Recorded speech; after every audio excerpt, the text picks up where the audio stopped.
Hi everyone, it's Emma from Air Learners. Today we're going to go through a Year 5 numeracy preparation PowerPoint. We're going to go through some tips and tricks, and then we'll also go through some Naplan-like questions.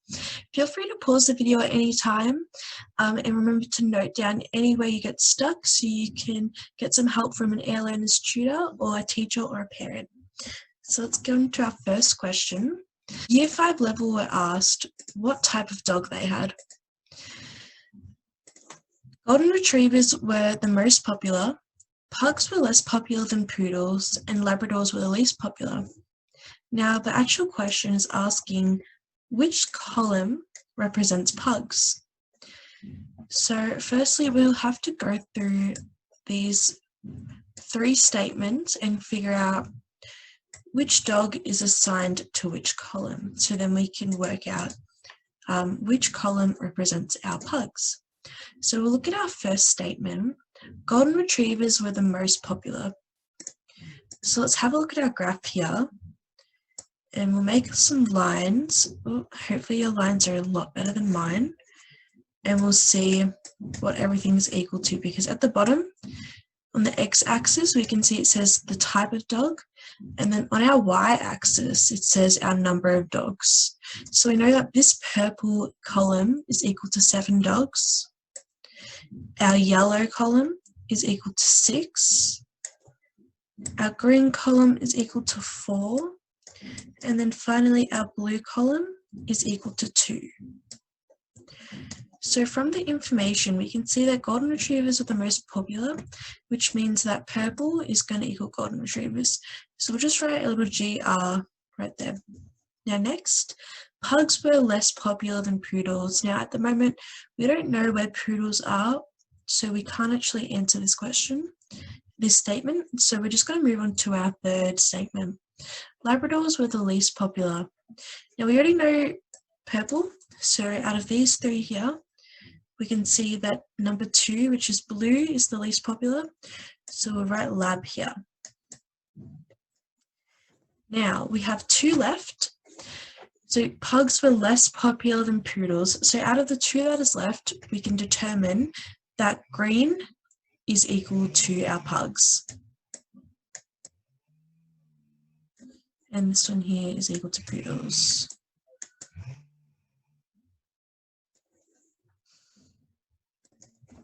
Okay, so from our working out, we can determine that green is equal to Pugs, which is what the question is asking. But now we have to look at our legend, which is down here, and we have to see which one represents Pugs. So green and green, which means that B is Pugs. So we'll have to fill in our little B, which is very poor filling in. Hopefully you can fill yours in better. So that's that question. Let's move on to the next question. So we've got our first tip. So my tip is to draw diagrams. Diagrams can help interpret the question, like what the question's asking you, and can especially be helpful if you don't understand what it's actually asking or how to answer it. So start by thinking about what the question's about, what it's asking you, and then how to answer it.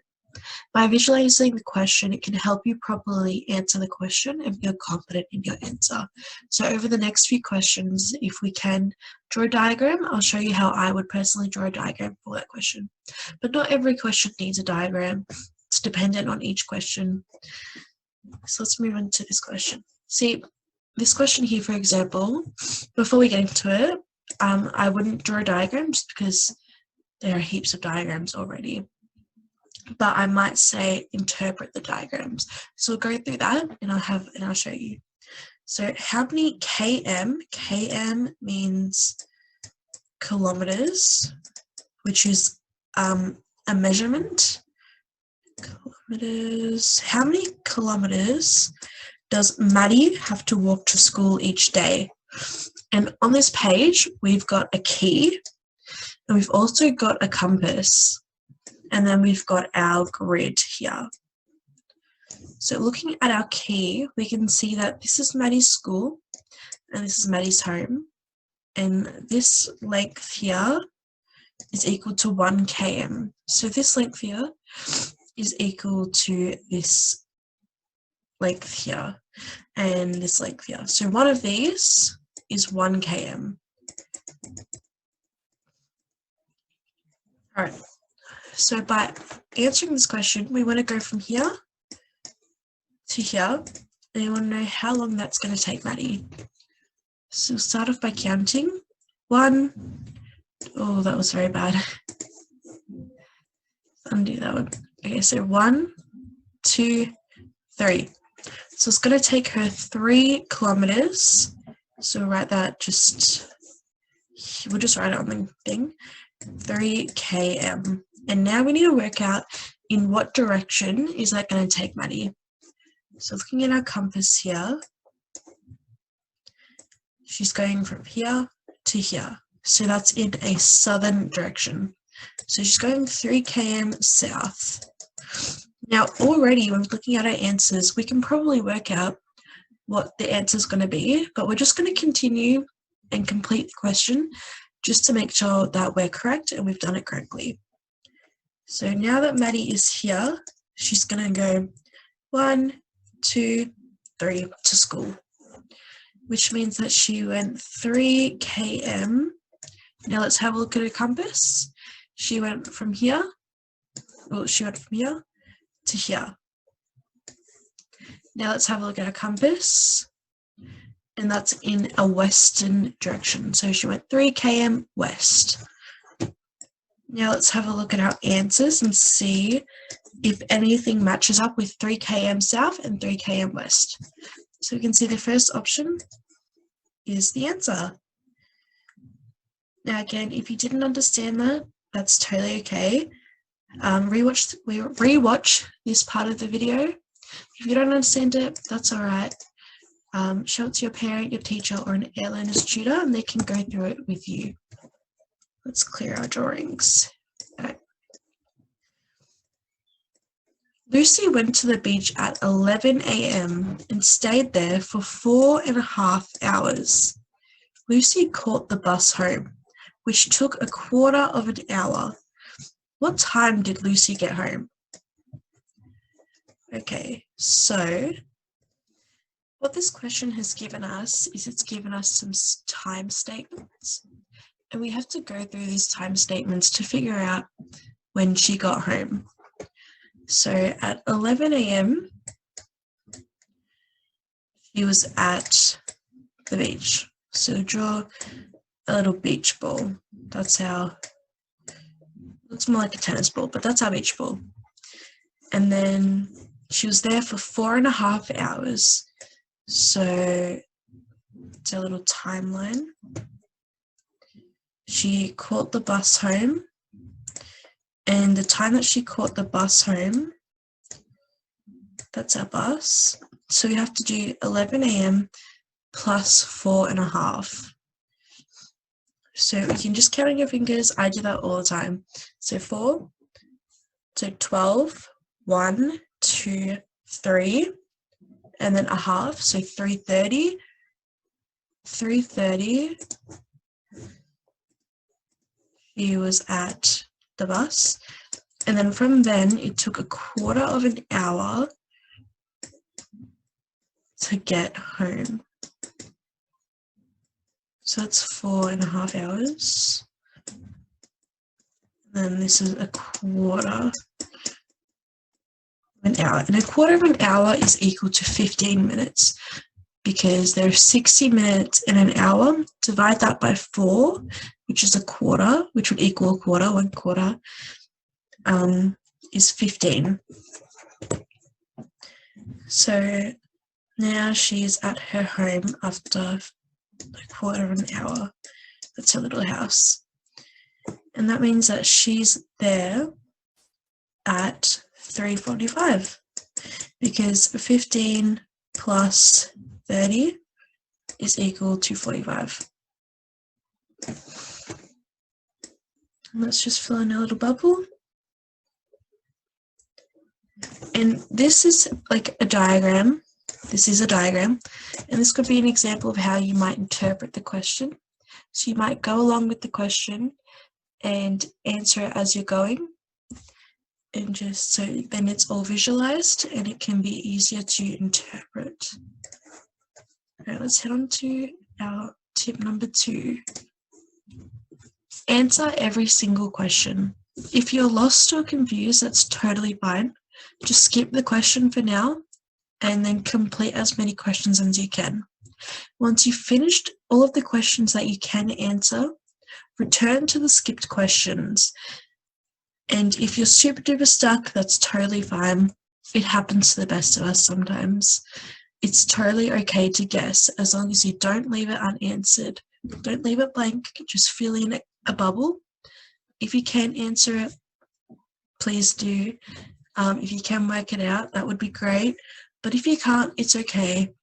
It's nothing to worry about. So just answer every single question and make sure that you, at the end of your test, go over your test and make sure that you have answered everything, you haven't forgotten things, because sometimes it's really easy to skip a question on accident. So just make sure that you have a look over, make sure your answers are correct, all the bubbles are filled in correctly, and all of that jazz. So let's move on to the next question. Alicia has made a pattern. The 6th number in the pattern is 5. Each number in the pattern is determined by subtracting 0.20. What was the first number in the pattern? Okay, so, oops, that was not a very good line. This question is about patterns, obviously. So write 1, 2, 3, 4, 5, and 6. So we're trying to figure out, I'll choose a different color, sorry. We're trying to figure out this number, what this is equal to. And we already know this number. This number is equal to 5. I hope that you can see that purple. And now, to figure this out, we just have to subtract 5 from 0.20. So 5 minus 0.20 is 4.80, minus another 0.20, 4.60, 4.40, 4.20, and then 4.00. So I went a little bit fast for that one, but basically just every time we just have to subtract 0.20.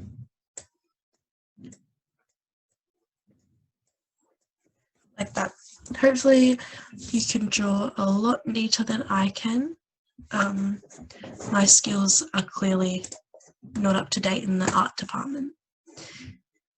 But another way that you could answer this question is because you know that 5 is the 6th number, and we know that pattern is 0.2. You could just times 5 times 0.2, which is equal to 1. And then you could just do 5 minus 1 is equal to 4. But I personally prefer this method where you can visualize it because I am a visual learner. But you just have to try it out and see which one works best for you.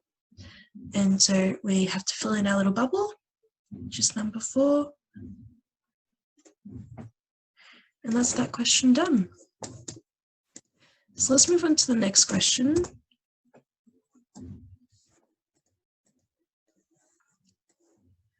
Okay, so tip number 3, practice makes perfect. Keep trying and keep practicing, especially if you're finding the questions tricky. And it's always okay to ask for help from an air learner tutor, your parents, siblings, or a teacher. There are many resources available on the Air Learner's website, and give the practice tests a go and watch this video at your own pace. It's totally okay to rewind and watch a certain clip like 3 times because you can't understand it. That's how we learn best. Okay, so now we're up to question 5. Let's have a look. Liam made a cylinder model. Which piece of paper did Liam use to make his model?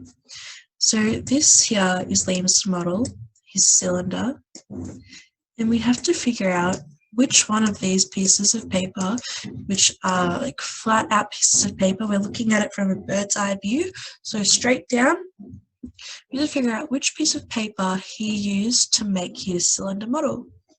So we have to try and use our imagination with this one. We have to try and work out which one he used, obviously. So we'll look at our first one. You have 2 circles, and then you have 1 straight piece of paper. So imagine those 2 circles are flat, and then they're going to fold up like that.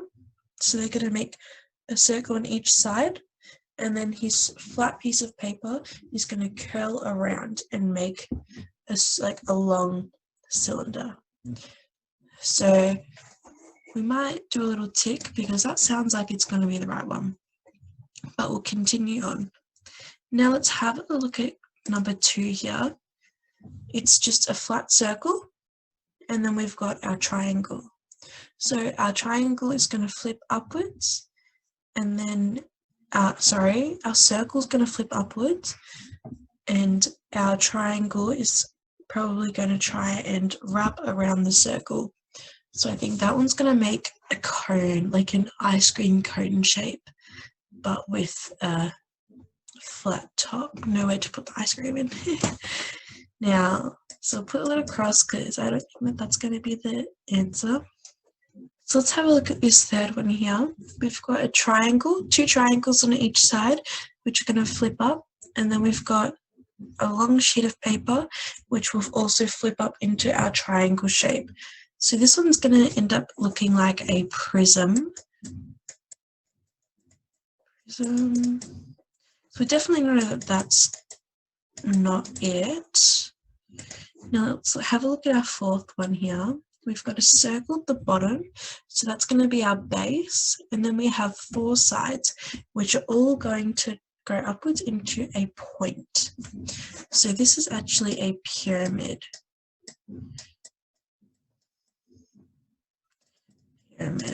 So that's not it either. So our first option here is the answer. And hopefully your filling in is a lot better than mine. Now let's move on to the next question. Oops. Tara wants to buy some new shoes, a hat, and a dress. Tara gives the cashier $50. How much change will Tara receive? So we've got our little icons here. These are her shoes, her dress, and her cap, or her hat. So we want to plus all of these to equal our total. So 12 plus 20 is going to equal to 32, plus our 3, which is going to equal to $35. So we'll just do this up here, sorry. So it's going to equal to 35.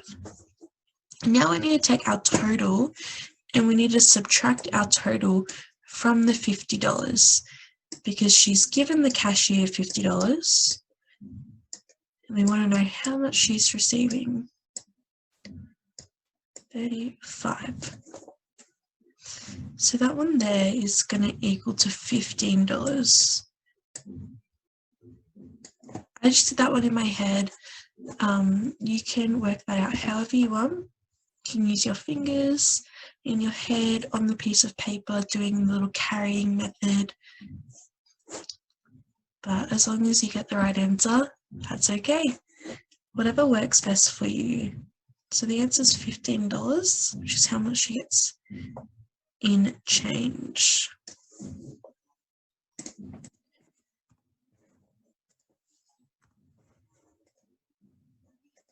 That concludes today's lesson. Best of luck with Naplan.